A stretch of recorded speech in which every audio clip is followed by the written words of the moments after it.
આજે તમારી માટે સ્પેશિયલ ધર્માવરમમાં નવી ડિઝાઇન લઈને આવી ગયા છે ભાઈ. તમને એક ઝલક બતાવી દઉં. સુપર એના કલર રહેવાના છે, 6 કલરનું મેચિંગ છે.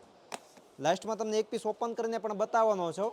રેન્જની વાત કરીએ ને તો માત્ર ને માત્ર 2200 રૂપિયામાં ઘરે બેઠા મળી જવાની છે. કલર તો તમે જુઓ, એક કલર જુઓ ને એક કલર ભૂલો ને એવા કલર છે બધા, બરોબર.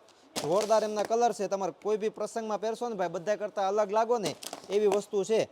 ચાલો તમને આ લાસ્ટ વાળો પીસ એક ઓપન કરીને બતાવી દઉં. આમના તમારે ફોટા જોઈએ છે ને વોટ્સએપ પર મેસેજ કરજો ભાઈ કે ધર્માવરમના ફોટા મોકલો. તમને 2 ડિઝાઇન આવેલી છે, બંને ડિઝાઇનના ફોટા પણ મળી જવાના છે. પલ્લુની વાત કરીએ ને તો પલ્લુ પણ મસ્ત રહેવાનો છે, જેમાં ઝીણી ડિઝાઇનનું કામ રહેવાનું છે. તમે જોઈ શકો છો, એકદમ સિમ્પલ અને સોબર વસ્તુ રહેવાની છે. અને ફેબ્રિકની વાત કરીએ ને એકદમ સ્મૂથ ફેબ્રિક છે, જે આરામથી તમારે પહેરી શકો ઘરે અને પાટલી પડી જાય, બરોબર. બ્લાઉઝ જોઈ લઈએ એમનું. આ બુટ્ટીવાળું બ્લાઉઝ રહેવાનું છે, સ્લીવમાં બેલ્ટ રહેવાનો છે. તો વહેલા તે પહેલાં ધોરણે ઓર્ડર બુક કરાવજો. માત્ર ને માત્ર 2200 રૂપિયામાં તમને ઘરે બેઠા મળી જવાની છે. Thank you.